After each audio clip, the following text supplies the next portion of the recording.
Hello, Markee Dragon, also known as Marcus Eikenberry in real life, and welcome to another episode of the EVE Online 30-Day Challenge. Today, we're going to talk about blueprints. So, let me bring on the guys here from TeamSpeak. Hey, TeamSpeak guys, how are you today? Good. Yo. Yo. I'm not good or bad, I'm just yo. I'm cool. So, Evilist Overlord, you have indicated to me in the past that you have some knowledge about blueprints. A little bit.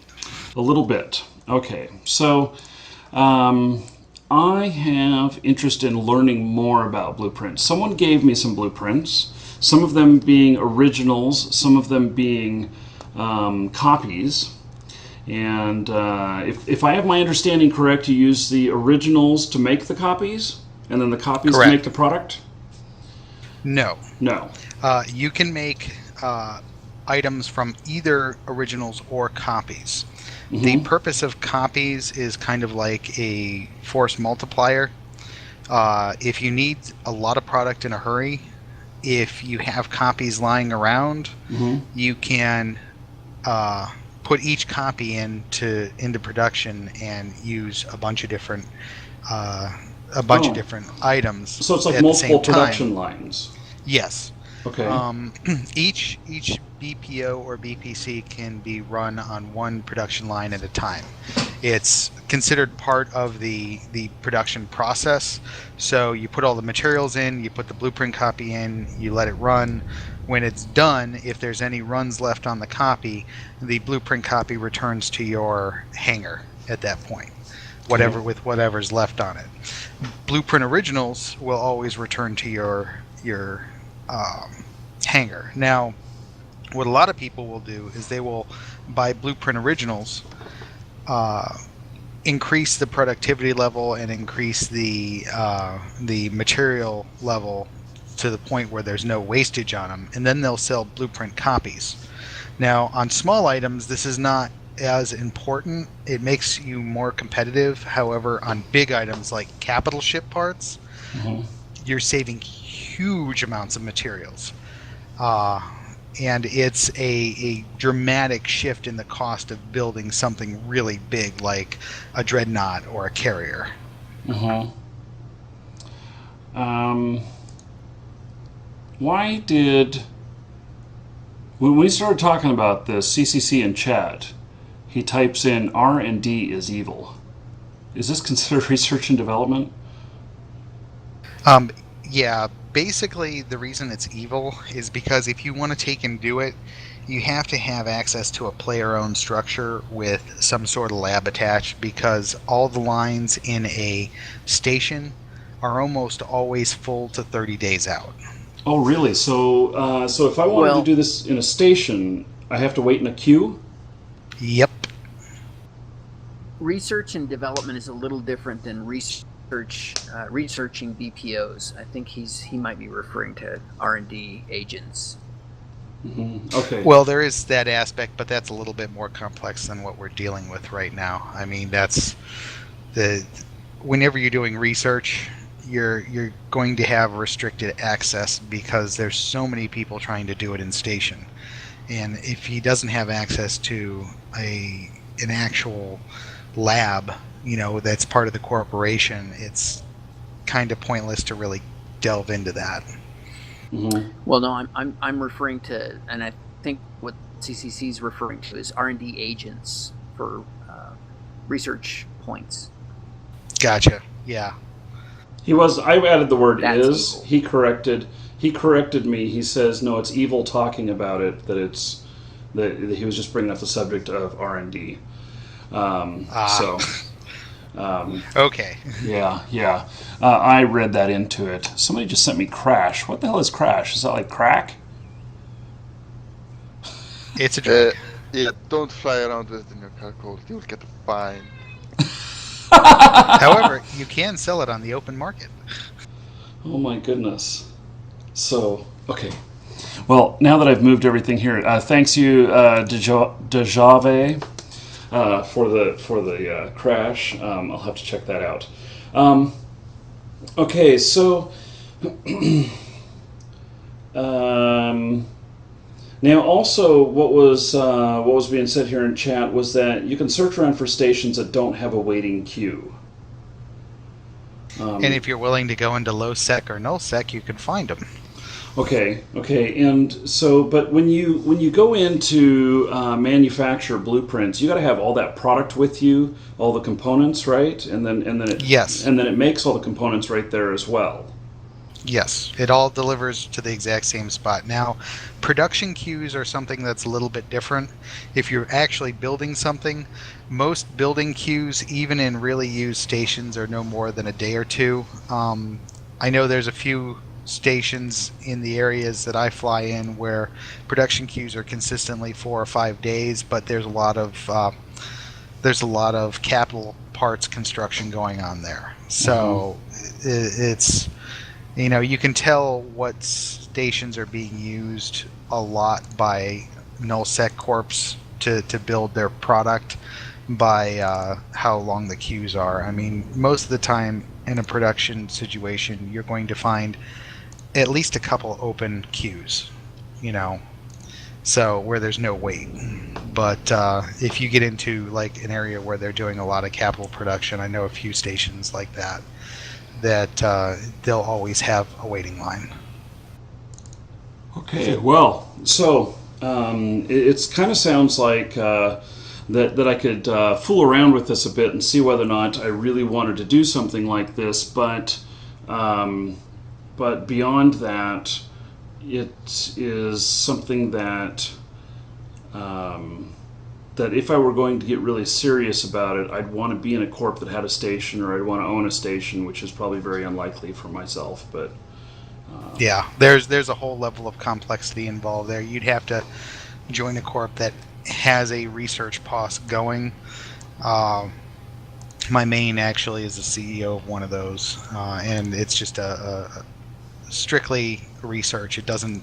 I got production facilities for T3 stuff and whatnot, which is why I was making the mistake of flying around with 40 billion ISK in my cargo hold the other week. Yeah. I realized how stupid that was after the fact. Yeah.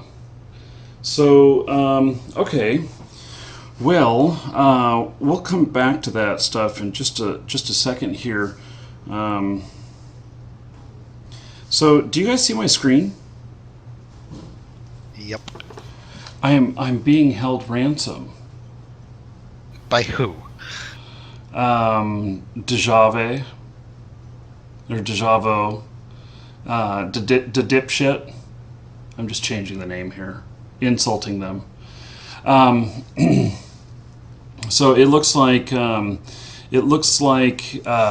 are, trying to I don't know. They're being dumb. So, okay. Well, you're going to give them herpes if they don't let go. Yeah. Anyway. Obviously, I just deleted it without a reply. Okay. So back to blueprints. Okay.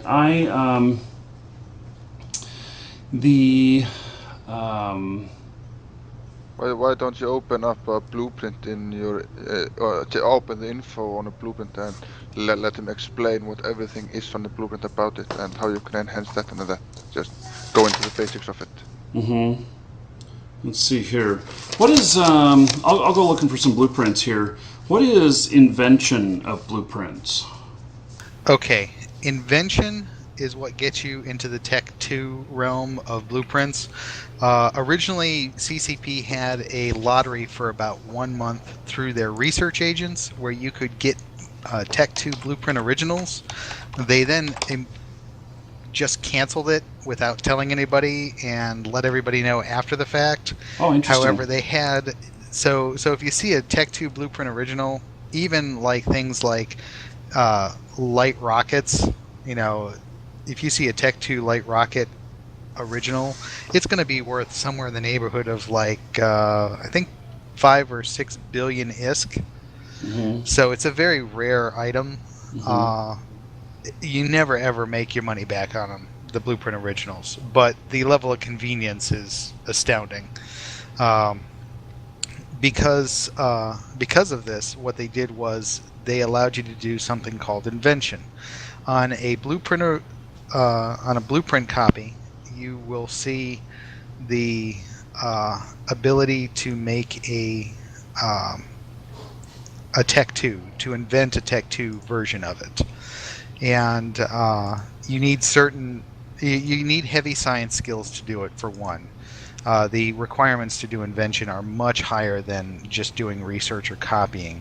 You need a blueprint copy. You need a couple of other items, data cores, and there's also, let me take and go up here. My main's in my research pause right now, and I can just take and click on the thing, and hold on a second.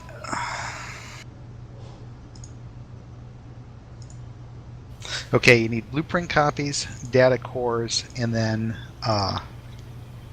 you need something called a data interface. And there's a bunch of different ones. There's a one that's for general items. There's one for ammunition, and there's one for ships. And these tend to be fairly expensive. They're a one-time purchase, and basically you put all the items that the BPC calls for into a invention line, and it usually takes between a couple hours and a couple days to do the invention. And based on your skills and what was inserted into the invention slot, you have a percentage chance of getting something out. There's no guarantee that if you put all this stuff in that you will get a Tech 2 BPC. Mm-hmm. If you do get a Tech 2 BPC, it'll have less runs, and it'll have a higher wastage factor. Usually it's a -4 wastage factor, which is a 50% waste on the product. You can throw in something called a you can throw in something that allows you to change the material level and the run modifier and the production efficiency modifier, and that's called a decryptor, and that's also racially based. And you can find those at radar sites, which is about to change dramatically here with this next patch. But there's a lot of different factors that you can throw in. And the end result is you can build a Tech 2 item if you have the skills to build that item. If you don't, you can find somebody who does and have them build it for you if you trust them in your corp. But the Tech 2 is a whole different level of complexity. You're no longer dealing with just base minerals. You're dealing with moon mineral or moon goo product. And that gets into a whole different level of expense. I found you could be looking at 6 to 8 months of training to be able to do a wide variety of Tech 2 stuff. If you're looking to do specific stuff, you could probably do it within a week or two. To do it efficiently, it'd probably be about 3 weeks worth of training. On top of that, there's a whole level of complexity to the manufacturing that you got to worry about. And I've found, in my experience, unless you have a really good BPC, it's kind of pointless to do anything large and expect to make a profit. I have a guy in my corp that does jump freighters, and he's run all the numbers. I mean, this guy is the spreadsheet master, and he's figured out that he can make a profit at it no matter what. But we also have access to moon minerals, so he can get them on the cheap, and he doesn't have a BPO for Tech 2 ships. He does all his invention, or he buys them on the open market via contracts.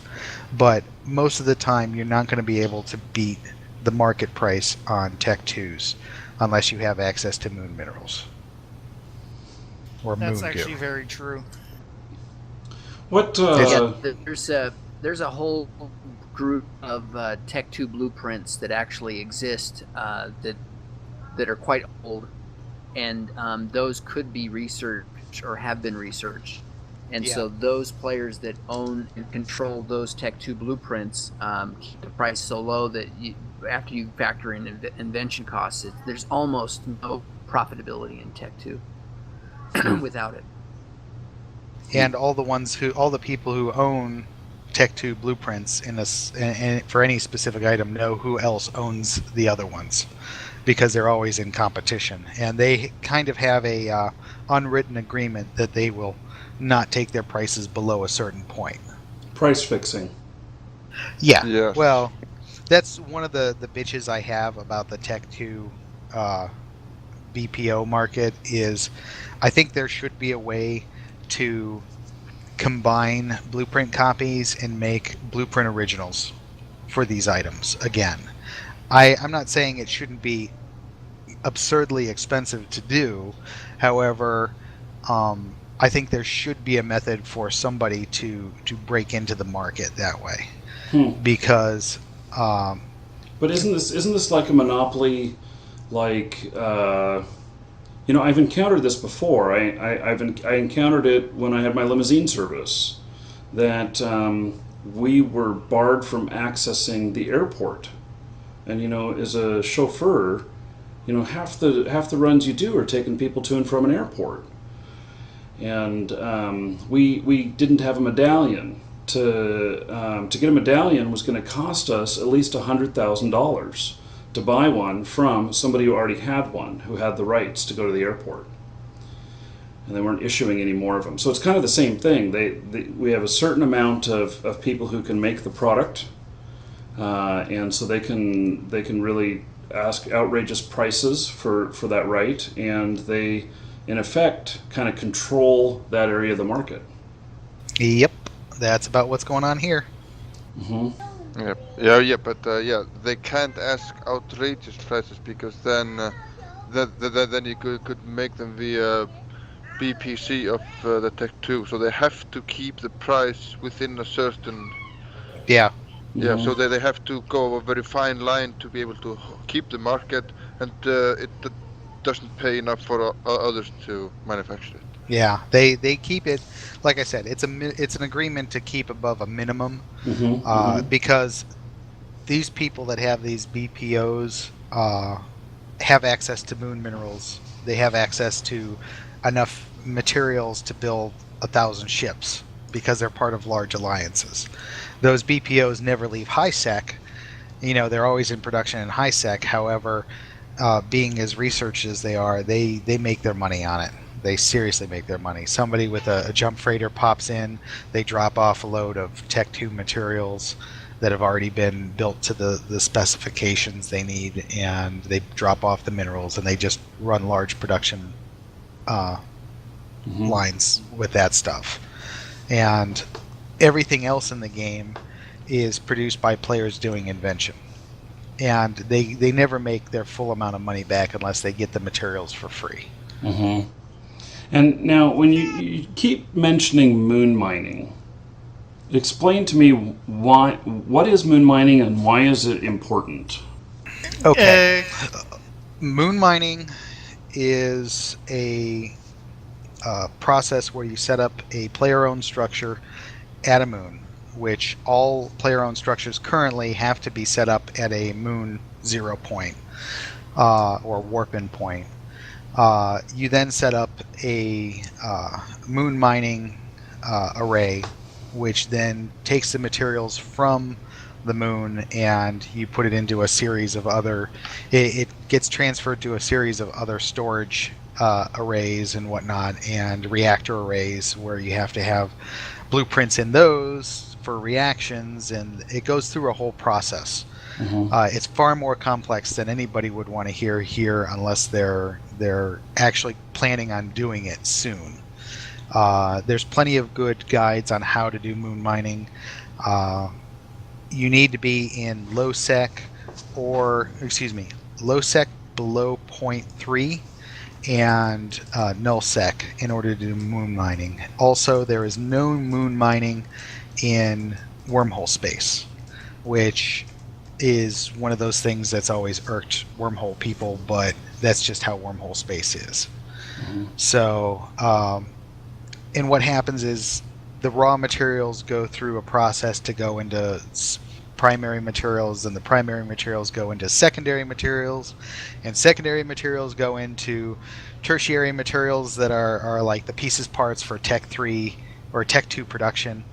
And it's just a big, long, drawn-out process. And unless you have an alliance backing you up to capture the system or control the system, and B, make it so nobody wants to mess with your POSs, because somebody can pop in a capital fleet and, you know, take your POS into reinforce mode in like 10 minutes flat if they wanted, which turns off your moon mining capabilities. You know, it's big picture stuff. It's not something a single player could get into very easily. Mm-hmm. Well, period. You mentioned Tech 3. Yes. What is Tech 3?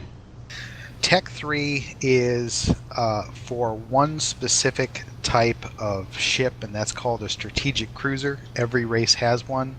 The only place to get Tech 3 materials is from wormholes. They do use some minerals in their processes for changing the gas over into usable materials, because Tech 3 production is the only place they really implemented the gas mining stuff into at least a reasonable degree. You have to mine gas from gas clouds and sites in wormholes. Then you have to also collect minerals, and then on top of that you have to run through a series of processes. And on top of that, there are no blueprint originals for Tech 3 vessels. You have to invent or reverse engineer, as the case would be. It's slightly different process, but the same idea. These ancient artifacts into usable racial items. And does that make sense? Yeah, huh. That sounds interesting. Does that make sense? Yeah, I gotta ask, because once I get going on this, I just talk and talk and talk. Well, I'll stop you if I need to. The idea is Tech 2 is complex. Tech 3 is far more complex than anybody should have to deal with. But I like it. Differentiate between the Tech 3 manufacturing, and then there's the Tech 3 battle cruisers. Yeah. Yeah, those are coming around not too long. Well, we hope. Strategic cruisers are the reason people want strategic cruisers is because they are a modular ship, which means that you can switch out its capabilities, and it has some capabilities that aren't found in any other ship in the game, which is why people like them so much. The problem is, if you're flying a Tech 3 ship, you're looking at about 700 million just for the ship and the subsystems. And that becomes a whole level of risk that a lot of people just don't want to take. Say you can fit Loki for like 600 million properly. Yeah, but it's still a 600 million-ish ship, and unless you have production behind you, you really can't, you really can't replace it that easily.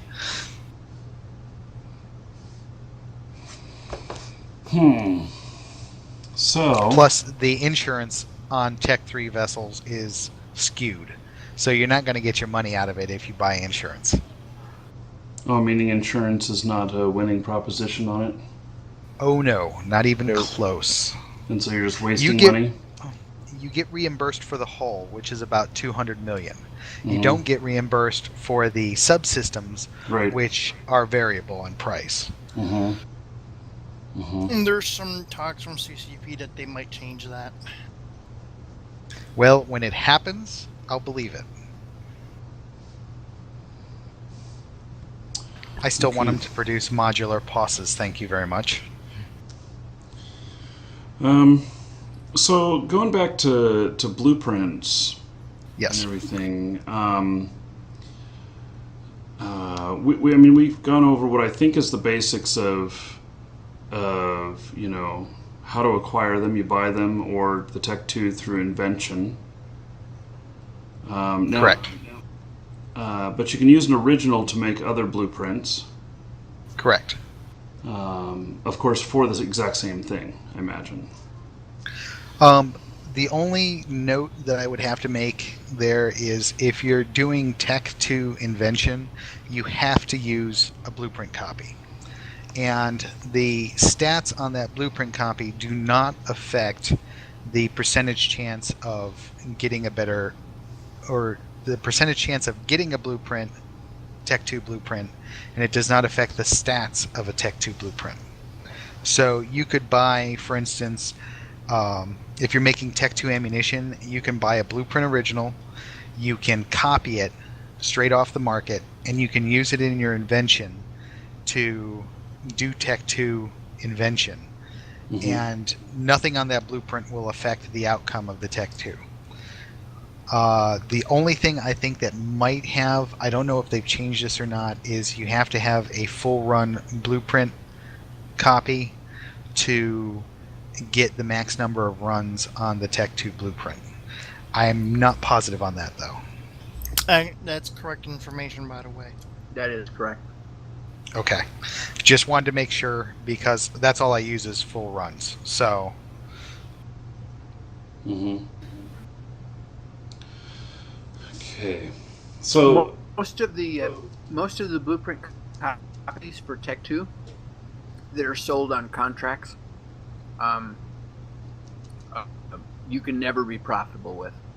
Almost no one that makes Tech 2 BPCs that make them profitable ever sell them. Yeah. There is, however, a guy selling AOS BPCs with a 30 productivity level. I know because I've bought 3 of them. I've bought 3 of them in the past. Yeah, those are BPCs that are made from BPOs. Yes. But the guy is out there. This is probably the same BPO that's been floating around the market. People have been trying to sell it. I think the last time it was up for sale, it was something like 500 billion ISK or something like that, and nobody bought it. I know that, or no, it was 50 trillion. It was 50 trillion. 50 trillion? Yes. That's a lot of money. Because it's the only one. But he's making blueprint copies, and he's making his money that way.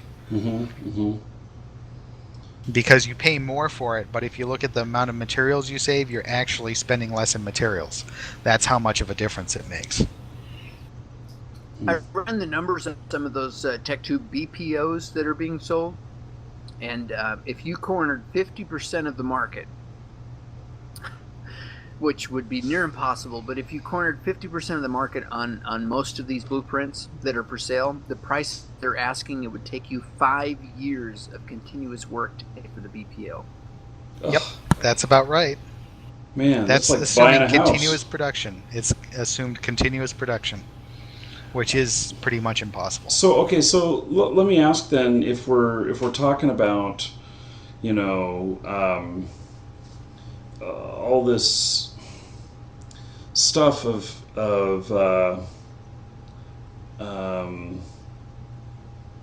if it's not worth any money to make Tech 2, then why do people do it? Sometimes because they have access to the moon materials, because when you're moon mining, your costs are you're fueling the POS. Okay? And they can make a profit because they have access to the Tech 2 materials. If you don't have access to the Tech 2 materials on a regular basis, i.e. they're not given to you or sold below market value to you, you can't make a Tech 2 blueprint profitable. So they have to be not only the manufacturer who's using the blueprint, but they have to be the materials supplier as well. Yes. So they cut out the middleman. Yes. Now I gotta tell you that the number one reason why people do this stuff is because they don't understand the time value of money, and most people don't look at the mining of the minerals or the acquisition of the moon materials as as a cost. I have so many people that we talk to about manufacturing. Some people say, yeah, but I can go get the material free. And then, I can sell these materials and buy BPO and profit, calculate in the time value of the acquisition of the base materials. I don't understand the mindset, but so that's why there's so many people that literally go out there and sell stuff below what it costs to manufacture, because they don't put any value on the acquisition of the base materials. And that could be just somebody who then just enjoys both portions of that. That they enjoy going and getting the materials, and they enjoy, manufacturing the items and everything, and so they're not really thinking about it as being a cost with their time. It's kind of like, my stuff that I do here. Sometimes it's hard and it's work, but come on, who wouldn't like to play video games for a living? Who's the one working? Sometimes it's not me, but it's just because I'm doing what I enjoy, and so does it then, is my time worth as much when I'm playing games or whatnot? I'm not sure I would value it as high as if I were having to do some sort of work. Then I would value my time higher. Yeah. Well, the best example for that would be for a while I used to make Hulks, and I was actually making 100 mil profit every time. Where were you selling those? I want to know. The only reason why I was making 100 mil profit was I had a friend that he was in an alliance down in Nullsec, and they were doing moon mining. And they were selling me their moon stuff, for cheap. Yeah. Which goes right back to what Evilist said, which is to have a source that sells below market, or be mining the materials yourself. Yep. Well, they didn't mind with me because I was a constant buyer for them. So yeah, they were still making their money no matter what.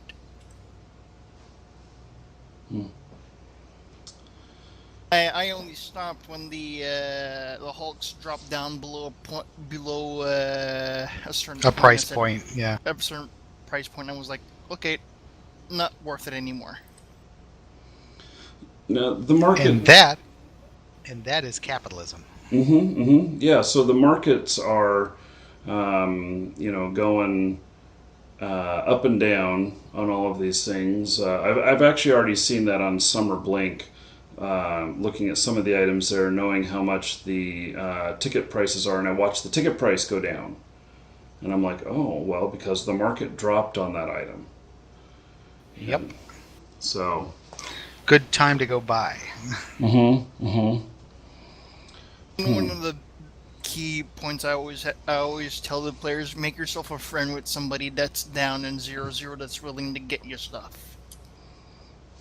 Yeah. That's good advice. Okay, so with all of this blueprint stuff, now, Evilist, you are manufacturing items currently, right? Oh yeah, constantly. And so invention and reverse engineering for Tech 3 stuff. Mostly reverse engineering for Tech 3 stuff right now. Okay, and when you are sourcing materials.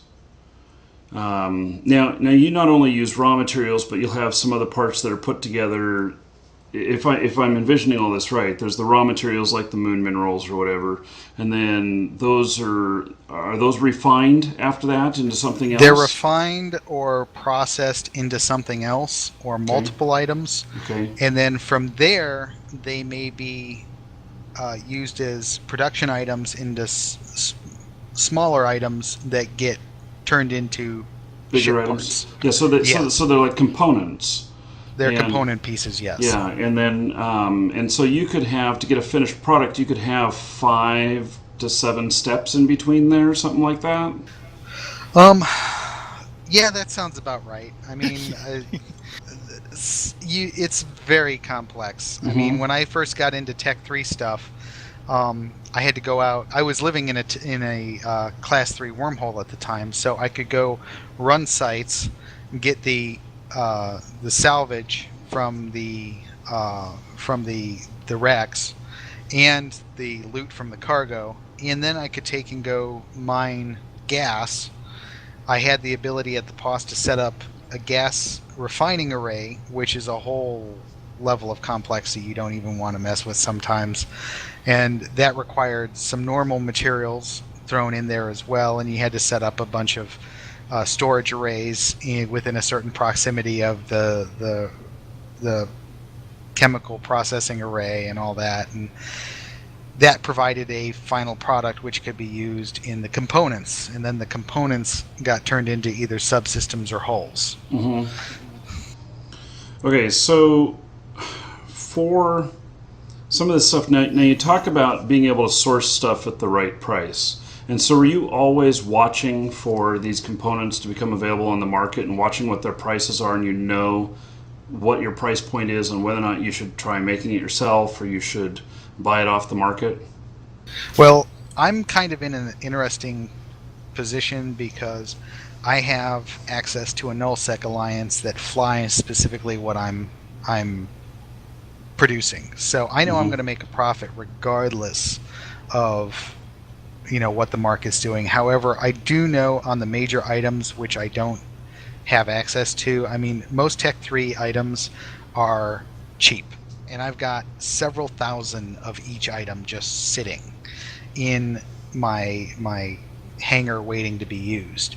The high ticket items, like specific types of gas products and melted nanoribbons, which is a very high price item, I know the exact pricing on those. So those are the bulk of the costs that I'm involved with. And if you're paying attention to the markets and you're flying through a region, and I always, when I'm flying through off regions, regions of space that normally don't have items in them, but somebody's like put them up for sale, almost always they are cheaper than you can buy them elsewhere. Okay. And I grab those up immediately. I just spent 200 million ISK on one specific item yesterday to not have to worry about purchasing that item for the next 2 months. With how do you keep track of the values of each of these things? Are you keeping that in your head, or using an application, or using a spreadsheet? It's very easy to find a price point, especially if you have alts in all the 4 major markets. Usually what I'll do is I'll take and look at the item in the 4 different markets and see where's high, where's low. Usually JITA is a good place to get a market average because it's such a high volume going through there of any item. You can get a good market average, and the buy orders and sell orders are usually within 5%, give or take, of each other. And if you're seeing anything substantially below those levels in the other regions, for instance, if there's a buy order for melted nanoribbons, which is about, right now, their average is 5.5 million. If I'm in a MAR and I see them for 4.8, I'll buy as many of those as I can because I know that's probably the best price I'm going to find. If I'm seeing prices higher than that, that means somebody is manipulating the market in that area usually, or there isn't enough product on the market to reach the price averaging.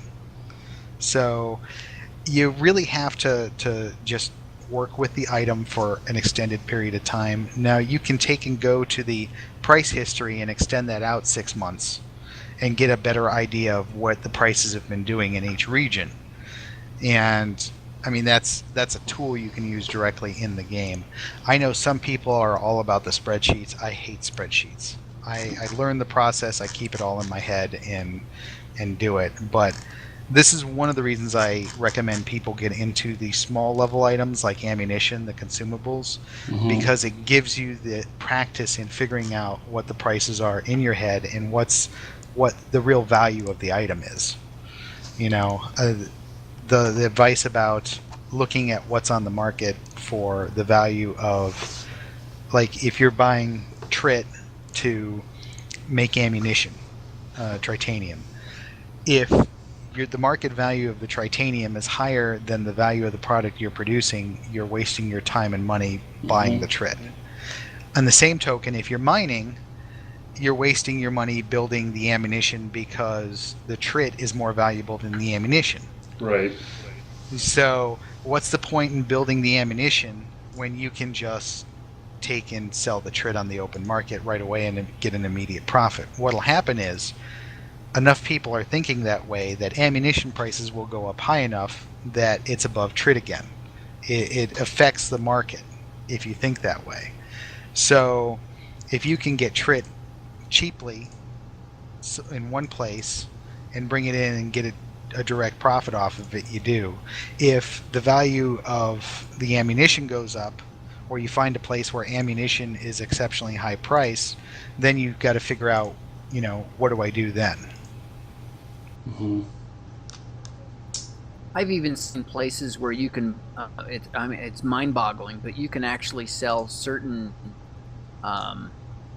unrefined minerals for more than the refined minerals are worth. Yes. That happens. Especially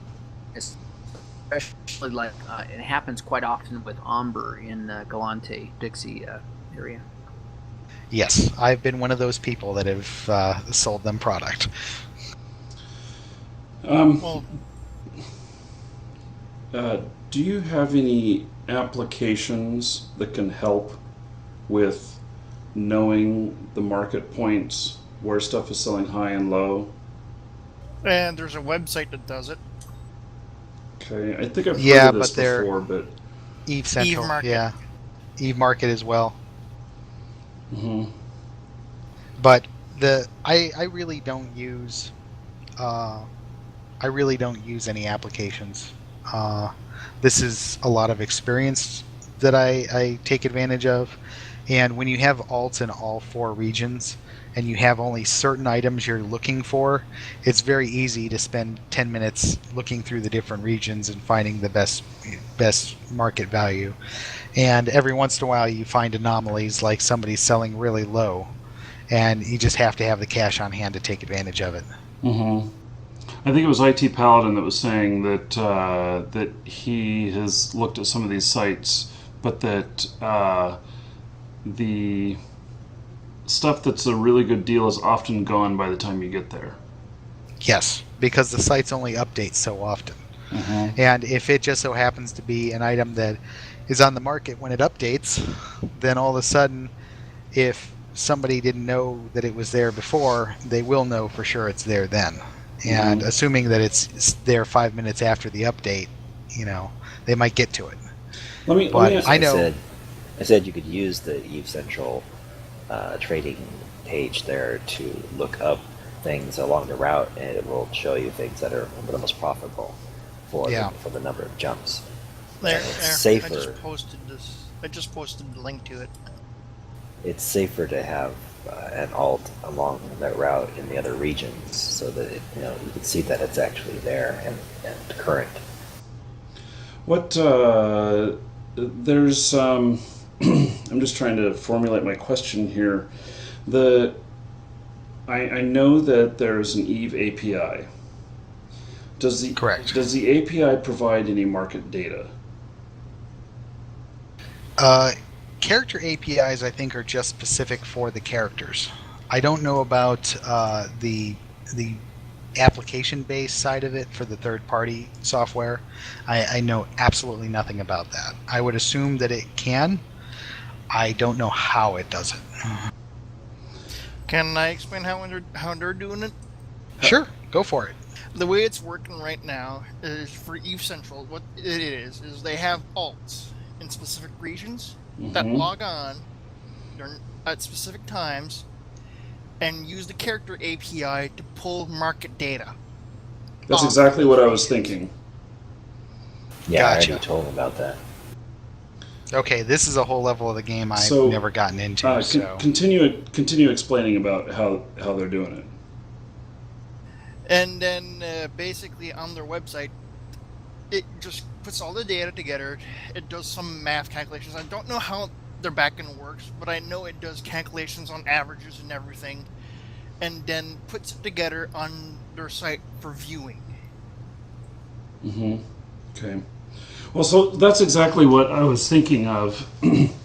I was like thinking to myself, okay, what's to stop me from having characters in each one of the market areas that and have an API and have I don't know. This might be a violation of the terms, so I'm just talking here, and you guys can tell me if it violates the terms of the game. But why wouldn't I just have a character that logs in, checks the market on all the different stuff, just does a dump of all that information, and does it over the multiple areas, and part of this would be I guess this would be with the API, and then it would just alert me of where I should go to buy something that is below, that is going to guarantee me a certain percentage, or that's going to tell me to go and buy something right here, because if I take it over to there, I'm going to make 25-50% on it, and so it's giving me like work orders on how to make money. There was a piece of software that used to grab the cache, that whenever you fly from region to region with a particular window open, it would generate a cache file in Eve that software could read. And I believe it was the patch before the last one, they actually encrypted or changed that cache file, so it's no longer available. I don't know if that's been. I think CP actually wanted that to stop. Right. Yeah, they don't want people using the actual game client to pull the data. They want people to use the API. yeah, because there's a difference in how much resources it consumes.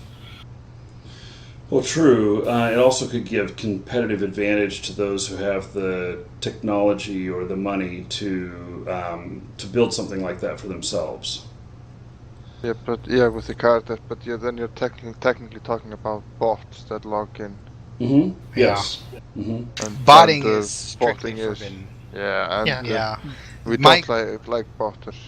My big worry with doing something like that on your end of things, hypothetically speaking, of course, Markee, is you might read off as a bot, at which point your account will be banned for 30 days. Mm-hmm. For the first offense. Mm-hmm. Second offense is it 90 days or permaban?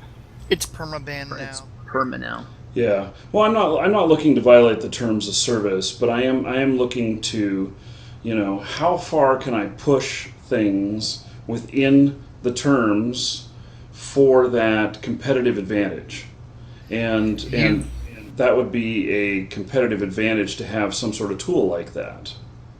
As You long would- as you go ahead. You would probably have to talk to somebody from CCP about it to get specific lines that you can't cross. Yeah. Well, and I'm not actually going that far. I'm just talking at this point, because it just seems to me that is an opportunity, and that could make somebody stinking rich in the game. And even if it's I don't know. There could be something else. Even with API market data, it really could, even without being a bot or violating the terms of service, it could be to where it says, okay, given the API data for the last 24 hours, because the API data is not as quick as when you're looking on the marketplace live yourself. It says, in the last 24 hours, we noticed this shift right here, and it looks like there's money to be made, and then you just go and check it manually and see if it is still a good deal, and if it is, then you can fly out and do it. Well, you're spending all that time then for what could be a market glitch. Some noob put in an order for the wrong thing at the wrong price. I mean, hell, even an experienced guy like me, there was that last month when I lost $1 billion ISK on one item. Instead of spending 210,000 and some odd change on the item, I spent 21 million a unit. And the only thing that saved my butt was the fact that I kept most of my cash in an alt account. Mm-hmm. I have my market trading account, and then I have an alt where I deposit most of my cash. And if I had done that order on that account, I could have lost 20, 30 billion ISK very easily. But that shows up in the market as a spike in the market. Right. And well, the you have to registers that. Right, but you have to take out. Enough. You take out statistical anomalies. You always take out the top. You always take out the bottom, and you work with the data in between. And that fixes most issues like that. But then you're going to lose a lot of data. I really think. I mean, I'm using this as an example of what could cause the market to spike. The thing is, that spike in purchasing cost directly affects the average in that region. So when it gets averaged into the totals purchased, which the API reads, you're going to see this region is 15% higher or 5% higher than all the other regions. And it's going to tell you to take product there when it was simply a buying error on my part. This is something I actually have experience in because when they added planetary interaction in, I was manipulating the market from day one in several planetary items. And I figured out how the market actually works in the sense of how the average prices change. And one spike like that could be enough to set off your program to change because the average has changed. So you can't discount these spikes. And if you're not looking really carefully at the data, you could totally miss that spike and not understand why, it happened. All right. And then you get regions like the off regions where you have a very, very low sell value. Like you'll go into regions and you'll buy it at market average for everywhere else, and it will tell you that it's 11,000% above market average for that region. So, I mean, there is a structure to the market that you can manipulate, and if somebody's looking if you're looking to find this information, you really have to look at it carefully. You really do. You want to be, if you're an economics major, just click over to the price history tab on your market there, and you'll see all of that stuff that I don't care to look at. Yeah, there right now. I think the best example of that going on right now is the POS fuel skyrocketing like crazy because people are panicking. Yeah. Oh yes. Well, I was just saying that's another thing that you can look at to try to understand, but numbers and all that stuff, I do not understand all that Donchian channel and everything, so I tried looking at it and I said, screw it, I'm not going to get into that. Okay, well, I think my brain hurts. Good.